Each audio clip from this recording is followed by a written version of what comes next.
Hello and welcome back to this week's Birth Serenity podcast episode. Remember that you can watch and listen to all our episodes on Facebook, IGTV and YouTube.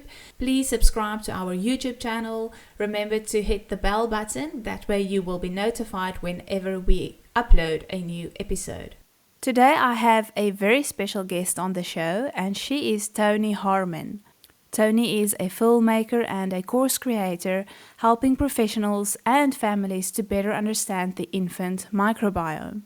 She's on a mission to raise awareness of the microscopic processes happening during pregnancy, birth, breastfeeding, and early infancy to benefit a child's lifelong health. She believes that knowledge of this process can transform the health of the next generation. And that's why she is so passionate about helping health professionals and parents to better understand the science. Are you pregnant, hoping for a smooth, calm, beautiful natural birth? Let us help you with that.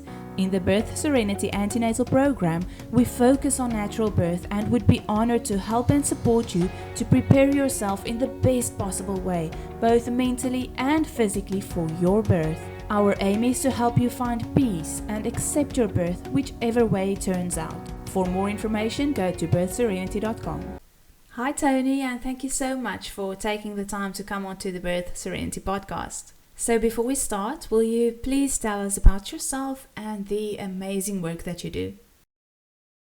Well, thank you very much for having me. I'm delighted to be here. I love it. I love talking about my specialist subject, which is the infant microbiome. So I'm Toni Harman and I'm a producer director of the film Microbirth, and I've created an online school called Microbiome Courses, which has over 35,000 people, sort of members of our school, and we're rolling out a new program for parents to explain all about the infant microbiome. So I love spreading microbial love, telling the world about microbes. Yes, and it is so interesting. So if you are listening now and you hear that we are talking about the microbiome and microorganisms, and that really does not interest you, please do not stop listening, because this affects everyone throughout our lives, right? Completely. I mean, there's new research published almost daily about the connection between the microorganisms that live on and in us and our health. So they affect all aspects of human health, from your immune system, your anti-infection properties, your digestion, your metabolism, and this protection lasts throughout your life. So from birth onwards.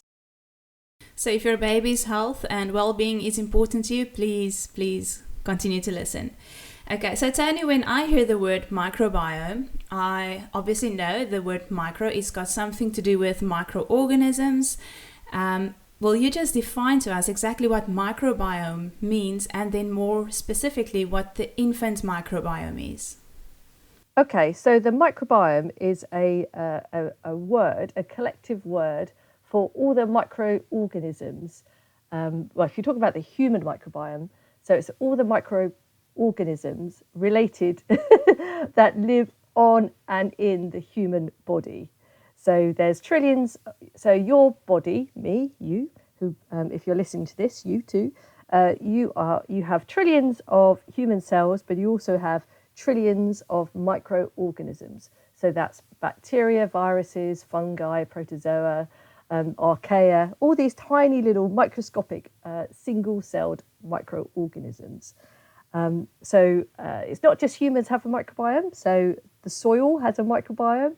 A car has a microbiome. A home might have a microbiome. Yeah, they're everywhere. Just everywhere. So the whole planet, this is a microbial planet, and which means that there's microorganisms everywhere. So and our human microbiome, so the microorganisms that live on Earth, they are when you're born, you kind of are born with either none or very, very few microorganisms, and you start to acquire them during the birth process. And so from birth and feeding, so infant feeding. So you start to acquire all these microbes, and your community of microbes that develops in those early days and early weeks and early months, that's called your infant microbiome. Microbes can be either good or bad, but today we're definitely talking about the good microbes. Will you just tell us, where do babies get these good microbes that they so need for the rest of their lives? Okay, so during pregnancy, a pregnant mother or birthing person has her own microbiome, and so there's microbes present in her vagina and in her gut.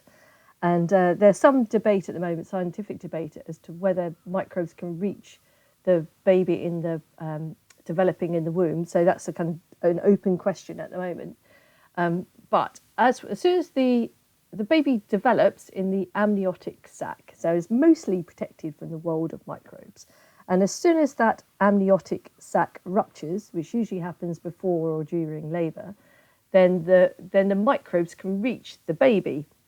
And so the mother's vaginal microbes can reach the baby as the baby journeys through the birth canal. And then as the baby comes out, the baby might be exposed to the mother's gut microbes. And then more microbes come from skin to skin, and there's microbes in breast milk. And also there's environmental exposures. So that's all the microbes around in the environment, or with every kiss, with every touch. All of those, the baby acquires more and more microbes to establish the infant microbiome. That's the kind of founding seeding of the infant microbiome, so to speak. And what's really important is those first microbes the baby receives, ideally, would come from the mother or birthing parent, because the mother transfers her own beneficial microbes to her baby. And that is really important for the optimal training of the infant immune system.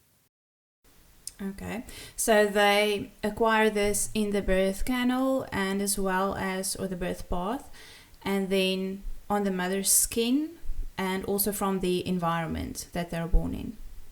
Yes, and there's also some microbes in breast milk too. So it's all these different environmental exposures. If you imagine when a baby's born, lots of people might handle or touch the baby within the first few days, or first few hours, days, weeks. And everybody that touches the baby will be transferring some microbes to the baby. But the most important ones for the infant immune system are the ones that the baby kind of has in their mouth and swallows. So because they're the ones that kind of go into the baby's gut. And scientists think about 80% of the immune system is connected to the microorganisms in a person's gut. So it's those it's the ones which the baby swallows are the most, I wouldn't say important, they're all important exposures, but it's the kind of ones which are important for the infant immune system. Okay, so this might be a little sensitive question. And please, before I even ask this, remember that we're definitely not trying to make anybody feel guilty about choices that they've made or the birth that they've had. But, I mean, this is science and we have to get the right information out there. Are there any studies or research that shows what it can mean for the baby later, even as a toddler or a child, maybe even as an adult, if they did not acquire that perfect microbiome, that complete microbiome at birth? Okay, so there are studies. So if a mother needs to take antibiotics some point during the birth, and that could be because of the mother tests positive for group B strep, so is given antibiotics, and if those antibiotics are given after before the baby's born, they can impact the baby's microbiome. And same time, so if a mother has a C-section, if the baby's born by C-section, the baby the baby comes out through the abdomen, the mother's abdomen, the sunroof, as it were, and so is not making the full journey through the mother's birth canal, and is not going to pick up the mother's gut microbes. So if a baby's exposed to antibiotics or born by C-section or fed formula fed, so receives infant formula instead of breast milk. So breast milk's really important because within breast milk are these special sugars called HMOs, and these special sugars feed the beneficial microbes in the baby's gut. And that's really important because you want those beneficial microbes to quickly colonise the infant gut, because they're the ones that are going to optimally train the infant immune system. So if a baby is exposed to antibiotics or is born by C-section or is formula fed, these three things can affect the numbers and the types of microbes in the infant microbiome, and this could affect the optimal infant immune training. So there are studies that suggest that if the infant immune system training is affected during these early days and early weeks and early months, then this increases the risk of a baby having long-term illnesses or disease, or certain non-communicable. Non-communicable means it can't be transferred from one person to another. So things like autoimmune conditions.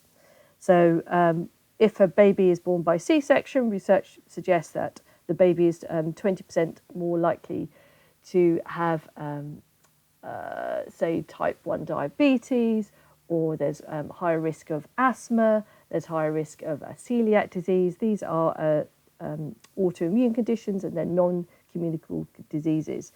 There's also some research suggesting that babies born by C-section are more likely to be obese later in life. So it's just these subtle shifts of the subtle changes when a baby's born, which means the scientists believe that this is related to later health. And even though, even if a baby is born by C-section, within about a year, the baby's microbiome looks quite similar to a baby's microbiome born by C-section and born vaginally.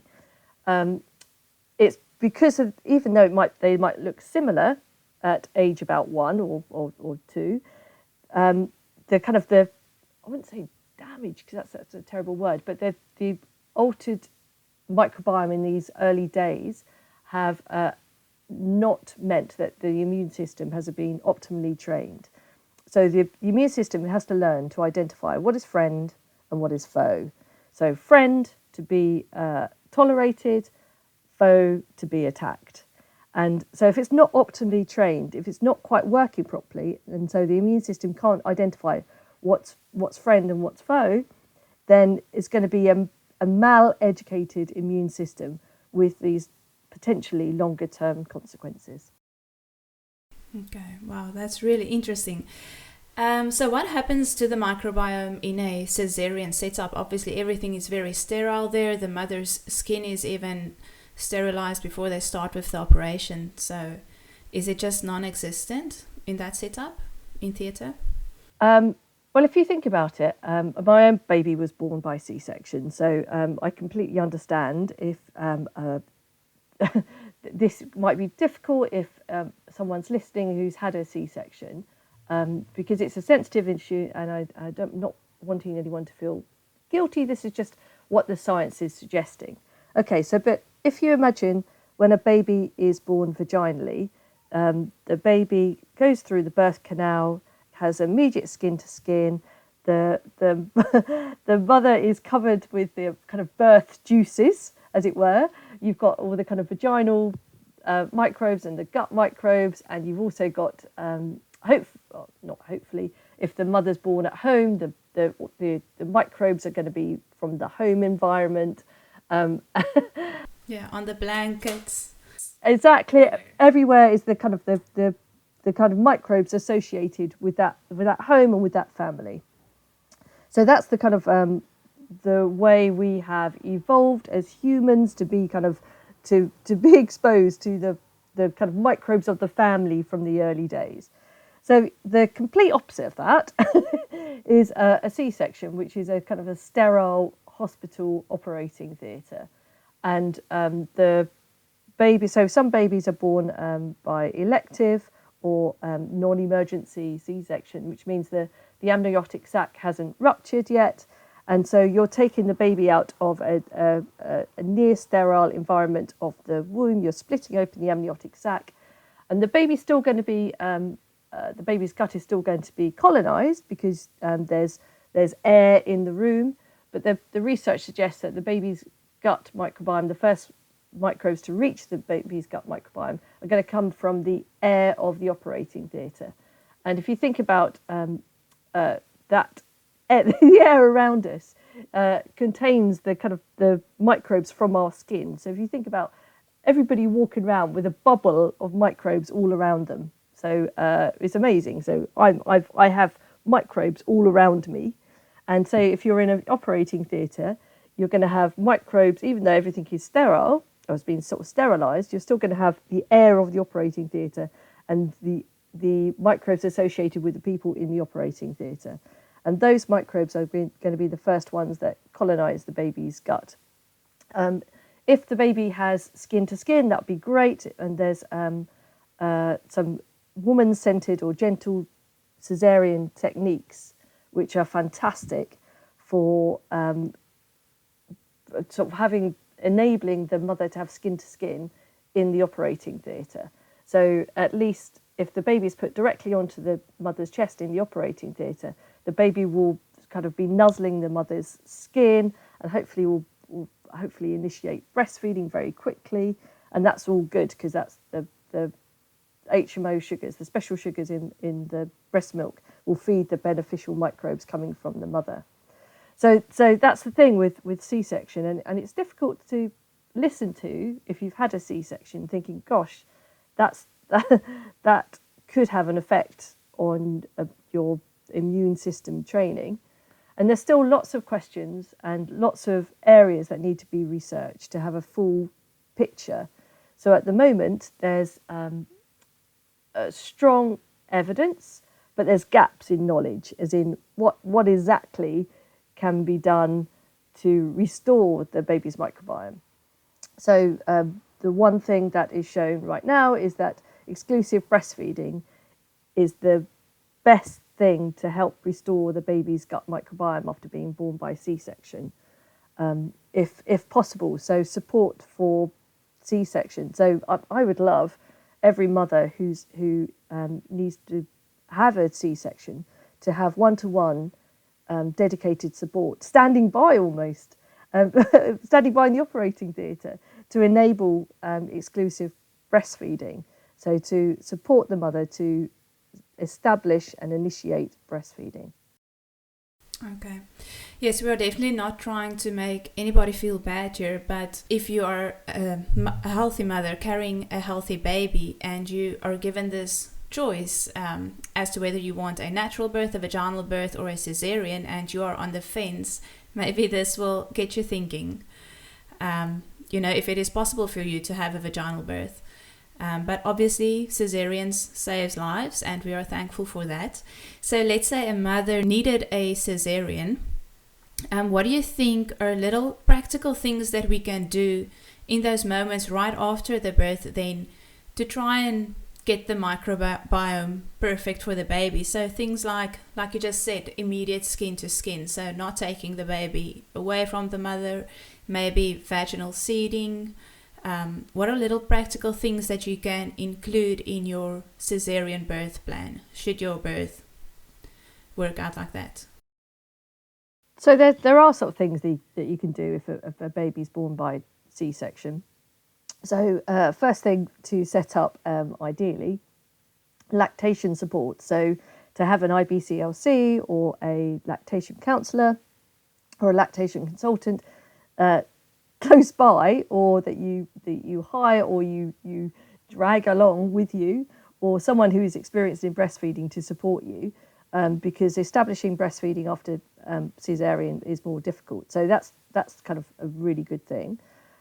Immediate skin-to-skin contact, ideally in the operating theatres, so the baby is delivered straight onto the mother's chest, and for that you'd need to have your what do you call it when you put the thing into your hand when you have a surgery? Cannula. Yeah, so that's not in your dominant. Yeah, so that's in your non-dominant hand, which means that you can hold the baby. So straight on your naked chest. What else can you do? There is some research. This is research, so it's not recommended anywhere. So about swab seeding. So this is where a swab is incubated in the mother's vagina prior to the C-section, and then after the baby's, and then the swab is taken out before the C-section is performed, and then the swab is wiped over the baby's mouth, face, and body. But this is research only, and this is it's an ongoing research project, which means that the full results haven't been published yet. So this is not a recommended medical procedure. But so the preliminary results say that this may make a difference, which is kind of mixed results, to be honest. It makes totally sense, yeah. It makes sense, but it's not. The full results haven't been published yet, and also there are risks involved. So if the mother has a pathogen present in her vagina, say group B strep, so if a mother is group B strep positive and has a C-section, the baby is at low risk of contracting group B strep infection, because particularly if the waters haven't broken and the C-section is performed before the water's broken.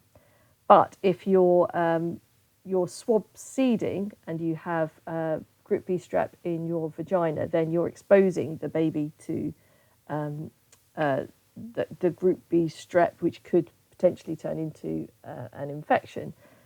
So there are risks involved, and there also the research has quite strict protocols. So things like they only looking at elective caesareans only for low risk mothers, for who the research disqualifies anybody who's over 35 from being included in the research. So there are strict protocols. So if you're looking into it, then do kind of read the full research paper on this subject.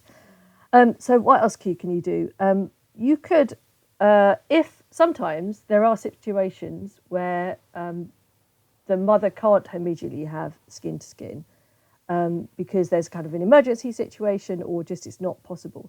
So then the father, the dad, or the partner, if they're in the operating theatre, they could have immediate skin to skin with the baby. So what's really good about that is that the baby will still be acquiring some of the family microbes from the partner or the father or a close family relative, so a sibling, because each of us within a family share many of the microbes kind of on your skin.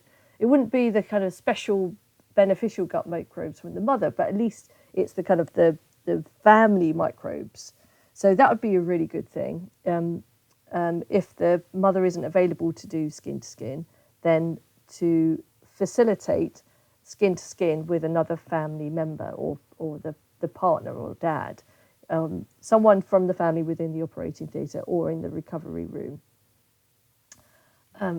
I think it's also, you could, I mean, there's other things which haven't been researched, so this is not sort of, because this is a new area of research and they haven't really looked at that. But I mean, you kind of think having clothes or blanket brought from the home, again with the kind of the family microbiome, family microbes, you'd kind of think, yeah, they'd be more beneficial to the baby than having any, I don't know, any kind of anything from the hospital to wrap the baby in. So yes, so that's but this is new area of research and that needs to be shown. But yeah, that's what I would suggest. Again, it makes sense. When we get a newborn baby, or I remember from when my children were really small, you see them as these really little fragile things, and you want to keep everything super clean and sterile around them. But I think it is a good idea to bring a blanket from home to wrap your newborn in, instead of using the perfectly sterile hospital blankets. Well, it's just, I mean, these are difficult times. We're living within a pandemic, and there are all sorts of restrictions and regulations, and this kind of everything I've just described can go out the window if a mother is giving birth and she's COVID positive. It just, you know, because there's all sorts of regulations depending on country.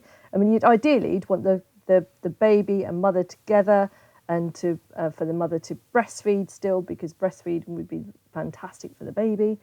But it's really tricky because everything I've described is in a kind of an ideal scenario.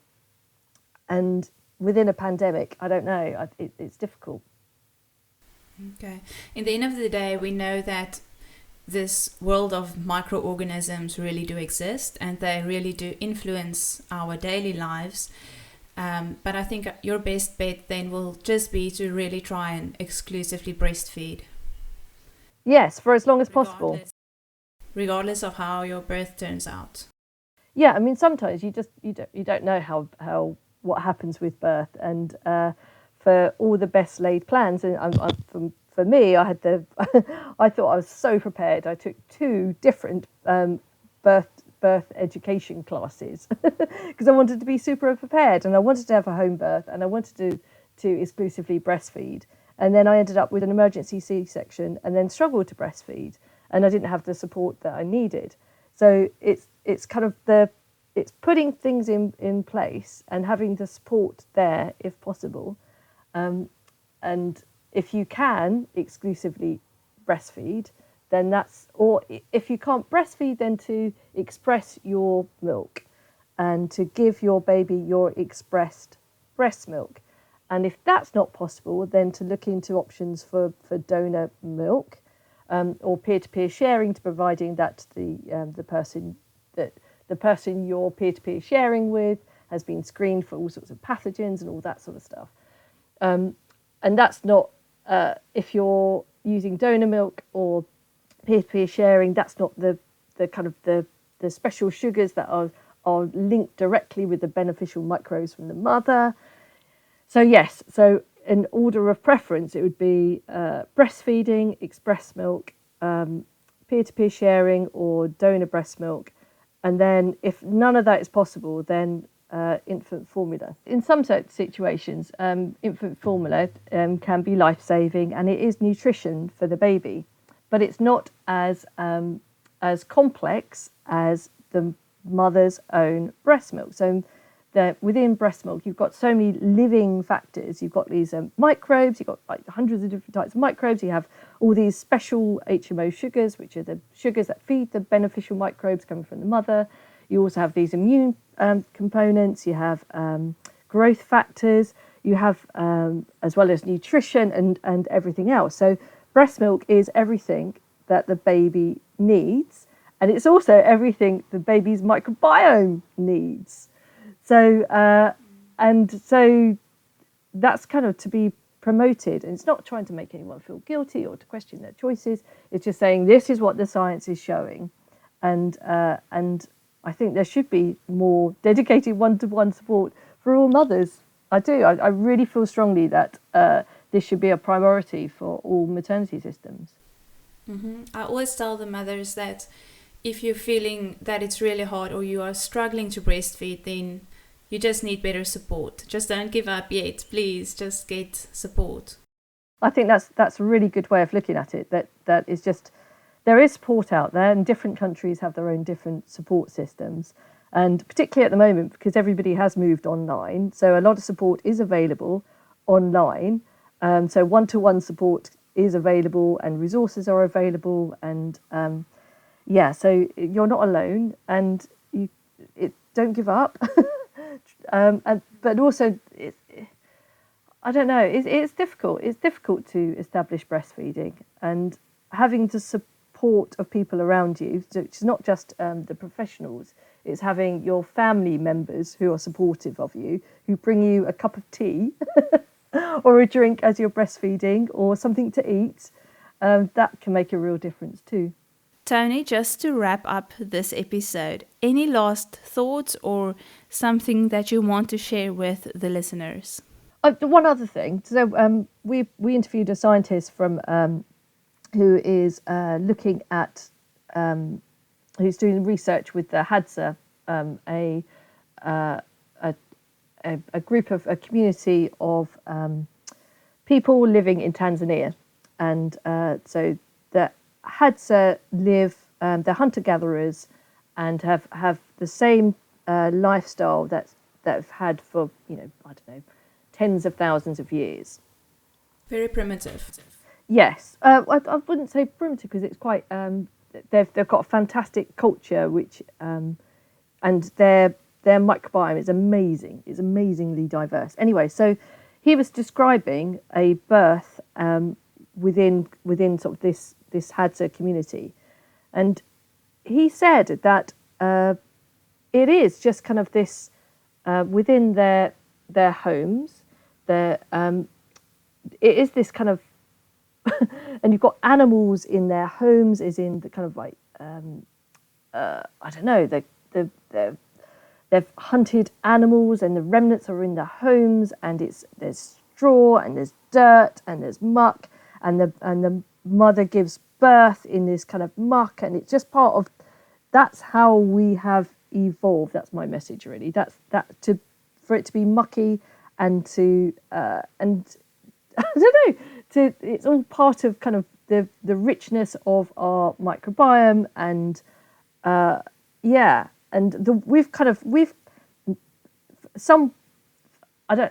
the last hundreds of years, we've turned that kind of primal process of birth and surrounded by kind of animals and kind of muck and everything else into this sterile hospital experience. And that process where we've moved birth from the kind of natural way, completely natural way of giving birth, to this hospital sterilized process. There's if you look at the statistics, they would, so comparing sort of C-section, so if you're born by C-section, and you have this increased risk of non-communicable diseases, and the scientists are believing that's all connected with the fact that we've kind of disconnected from the natural birth process. I don't know. It's just something to think about. We are basically disconnecting ourselves from nature. I mean, if you just look at how many families live, I mean, they don't let their kids play in the dirt. Maybe they don't have a backyard, so they live in a small little apartment, and the child is mostly, inside and indoors. They don't get all those microbes from the dirt and the soil that the little babies will always put in their mouths. So yeah, we should really just get back to our roots, right? Get back into nature. But I think so, and just so to eat a diverse range of fresh fruit and vegetables, and to be exposed to nature, go for walks in nature, to just have had loads of houseplants. And we've got, over the last few years, our house is like full of houseplants, because that's, again, it's kind of microbes from the houseplants. So and I mean, you've got to be kind of a little bit sensible that you wouldn't want your child to eat dirt that is in a public place where where it might be kind of not so good.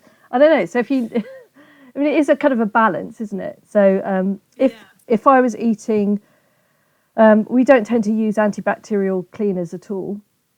But if I was handling raw chicken, that would be the time that I would probably squirt with antibacterial product, just because there may or may not be pathogenic bacteria. So most bacteria are harmless, or are beneficial to human health, but there are some bacteria and viruses which can be harmful. Obviously, yes, we're in the middle of a pandemic, so that's one such harmful virus.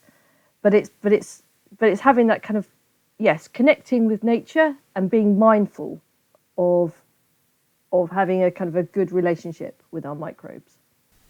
Okay. On that very high and positive note, thank you so much, Toni, for sharing this very valuable information with us and for taking the time to come onto this episode and this show. Well, thank you for having me. If anybody wants to check out our film, go watch microbirth.com or check out our courses at microbiomecourses.com, and just to be mindful of your microbiome. Next week, we will have Toni back to talk about the fear of pooping or making a number 2 during labor and the birth of your baby. So many mothers think about this and worry about this. They feel that they might be embarrassed if this happens during the birth of their baby.